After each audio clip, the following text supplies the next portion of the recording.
تا وقتی هنوز زنده هستیم و تا وقتی از روی پل به داخل جهنم نیفتاده ایم، باید در مورد این پل همه چیز را بدانیم. زیرا بعد از این پل یک درب بسیار مهمی وجود دارد. قبل از تماشای این ویدئو حتما عضو کانال شوید و دکمه زنگوله را بزنید و با لایک کردن این ویدئو از ما حمایت کنید و در ادامه با کانال کلید اسرار همراه شوید.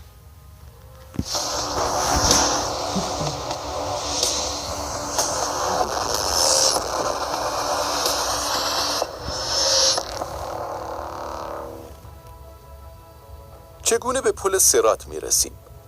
بیایید کمی عقب‌تر برویم و با آن لحظه برسیم. فرض کنید آن روز مهم فرا رسیده و آسمان شکافته شده و ستاره ها به روی زمین ریخته و ماه و خورشید در یک جا جمع شدند. انسان ها به قدری وحشت زده اند که حتی پدر و مادر و زن و بچه خود را هم نمیشناسند و در حال فرار به این طرف و آن طرف هستند. ولی هیچ راه فراری از این وضعیت وجود ندارد. اسرافیل بر ثور خود دمیده است. روزی که همه موجودات زنده جان خود را از دست خواهند داد. روز قیامت. ولی این یک پایان نیست. برعکس، این یک شروع بزرگ است. اسرائیل جان همه را گرفته است، حتی فرشته ها را. فقط خدا و حضرت اسرائیل میمانند. حالا نوبت این رسیده که جان اسرائیل گرفته شود. اسرائیل که از روز اول جان موجودات را میگرفت، حالا باید جان خود را به خدا بدهد. خداوند جان اسرائیل را میگیرد. در هیچ کجا هیچ موجود زنده‌ای وجود ندارد و سکوت سهمگینی بر کائنات حکم فرما شده است. ولی این سکوت خیلی طول نمی‌کشد، زیرا خداوند اسرافیل را دوباره زنده می‌کند تا برای بار دوم بتواند بر ثور خود بدمد و الان شاهد اولین مراحل زندگی خواهید. با دمیدن اسرافیل بر ثور، جن‌ها و انسان‌ها و حیوانات زنده شده و در میدان محشر جمع می‌شوند. بعد از سکوت و انتظار همگان، نوبت رسیدگی به حساب‌ها فرا خواهد رسید. تک تک دفتر اعمال ما به سمتمان خواهد آمد. آیا داخل این دفترها چه چیزی نوشته شده است؟ کل زندگی ما. دو فرشته‌ای که بر شانه سمت چپ و راست ما قرار دارند، در طول زندگی ما همه اعمال خوب و بدمان را در این دفتر نوشته‌اند. حالا باید حساب تک تک این اعمال را بدون کم و کاستی پس بدهیم.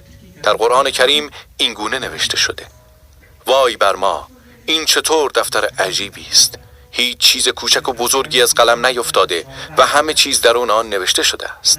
این دفتر به دست راست کسانی که بهشتی هستند و به کسانی که جهنمی هستند از دست چپ داده می شود.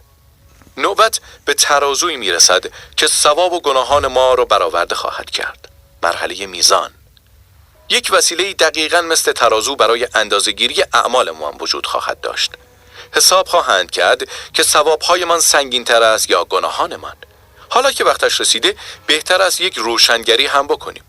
ما هر چقدر هم که این اتفاقات را شبیه سازی بکنیم، ولی ممکن است اشتباه بکنیم و فقط خداست که همه اینها را می‌داند. ما فقط با توجه به اطلاعاتی که داده شده در حد توانمان شبیه سازی کرده و تصور می‌کنیم. چه پل صراط و چه اتفاقات و اطلاعات دیگر را فقط خداوند است که به بهترین شکل می‌داند. بعد از اتمام مرحله میزان، نوبت به سخت‌ترین مرحله‌ای میرسد که در مسیر بهشت قرار دارد: پل صراط. پلی که بر فراز جهنم بنا شده و از 7 مرحله تشکیل شده است. در زیر پل صراط جهنم قرار دارد. این پل از 7 مرحله تشکیل شده و اگر به تمام سوالات درست جواب بدهیم، بدون هیچ مانعی به درب بهشت خواهیم رسید. ولی اگر در بخشی از آن اشتباه کنیم، در جهنم خواهیم افتاد. پس بیایید پل صراط را به صورت جزئی تر بررسی کنیم. این پل مسیری بین جهنم و بهشت است. در انتهای این پل محلی است که در آن زندگی خوش و خرم به همراه خانواده و کسانی که دوستشان داریم خواهیم داشت. ولی هنوز در ابتدای پل قرار داریم.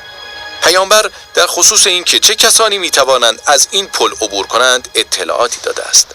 در روز محشر انسانها به قدری وحشت زده شده اند که هر کسی به فکر خودش است و به بقیه اهمیتی نمی. پیامبر در خصوص این که چه کسانی است. در انتهای این پل محلی است که در آن زندگی خوش و خرم به همراه خانواده و کسانی که دوستشان داریم خواهیم داشت. ولی هنوز در ابتدای پل قرار داریم. پیامبر در خصوص این که چه کسانی میتوانند از این پل عبور کنند اطلاعاتی داده است. در روز محشر انسانها به قدری وحشت زده شده اند که هر کسی به فکر خودش است و به بقیه اهمیتی نمیدهد. به قدری ترسناک است که حتی پیامبران نیز فقط به فکر خودشان هستند. در این روز که همه پیامبران به فکر خودشان هستند، پیامبر اعظم به فکر امت خودش می باشد و از خداوند متعال خواهش می کند که گناهان امتش را ببخشد. پیامبر به همراه امت خود در ابتدای پل ایستاده و با توانی که خداوند به ایشان داده شفاعت امت خود را خواهد کرد. اولین امتی که روی این پل حساب پس خواهد داد امت پیامبر خواهد بود. این پل از شمشیر برنده تر و از مو نازکتر است. پاها روی این پل تعادل نخواهند داشت و از 7 مرحله تشکیل شده است. تعدادی از انسانها از این پل همانند یک پرنده و یا یک اسب تیزپا خواهند گذشت و به درب بهشت خواهند رسید، ولی تعدادی از ماها با توجه به گناهانمان به موانع برخورد کرده و در جهنم خواهیم افتاد. تعدادی هم به سختی و به صورت سینه‌خیز از این پل عبور خواهند کرد. تعدادی هم چنان سرعت بالایی خواهند داشت که متوجه سختی مسیر نخواهند شد. سرعت و دقت عبور ما به اعمال ما بستگی دارد. چهره تعدادی از مؤمنان به قدری نورانی است که حین گذر از پل آتش جهنم به صدا در آمده و میگوید ای مؤمن زودتر عبور کن، نور چهره تو به قدری زیاده است که آتش مرا خاموش میکند. در احادیث دیگری آمده است که پل صراط شهدا را به هیچ وجه دچار سختی یا اذیت نخواهد کرد. برویم سراغ 7 سوال و 7 مرحله از پل. اولین سوال در مورد ایمان ماست. آیا ما به دین خود باور داشته و از ته دل به آن ایمان داشته ایم؟ اگر در باورمان به خدا، پیامبر، فرشته ها، کتاب آسمانی، آخرت، روز قیامت مشکلی وجود نداشته باشد، با توجه به میزان ایمانمان یا به صورت آرام آرام و یا به سرعت از این مرحله عبور خواهیم کرد و یا به پایین و در جهنم خواهیم افتاد. مرحله دوم نماز است. نمازی که از روز بلوغ بر هر دختر و پسری واجب می شود و در طول روز باید 5 مرتبه به جا آورده شود، در عبور ما از پل صراط بسیار مهم است. پیامبر از پدر و مادران خواسته که به بچه‌های خود نماز یاد داده و در صورت نیاز به آن امر کنند. اگر توانستید هنوز هم روی پل بمانید، ادامه بدهید. فقرا در پول ثروتمندان حق دارند. در مرحله سوم از ما سوال خواهد شد که آیا ثروت و پول خود را برای کمک به فقرا هم استفاده کرده ایم یا خیر؟ یعنی زکات. برای زکات دادن نباید ثروتمند باشیم. در این مورد هم برای خود معیارهایی دارد. در مورد معیارهای آن حتما تحقیق کنید، زیرا اگر دارایی‌های شما از نیاز شما بیشتر باشد، باید مقداری از آن را هر سال به صورت مرتب به فقرا ببخشید. این کار را در ابتدا باید برای رضای خدا و سپس برای عبور از پل صراط انجام بدهید. در مرحله بعد یکی از 5 اصول دین یعنی روزه گرفتن از ما پرسیده خواهد شد. اگر در طول زندگی خود به صورت مرتب روزه گرفته باشیم یعنی به بهشت نزدیک شده. اگر هنوز هم روی پل مانده ایم میرسیم به مرحله بعد یعنی حج. اگر توان مالی داشته باشیم و بعد از رفتن به حج نیازمند نشویم، باید در طول عمر خود حج واجب خود را انجام بدهیم. یعنی باید همه اعمال واجب در حج را به درستی و در زمان مناسب خودش انجام داده باشیم تا بتوانیم از این مرحله پل صراط عبور کنیم. برویم سراغ مرحله بعد. عبور ما از این مرحله به نحوه رفتارمان با پدر و مادر و اقوام خود و رعایت حق الناس بستگی دارد.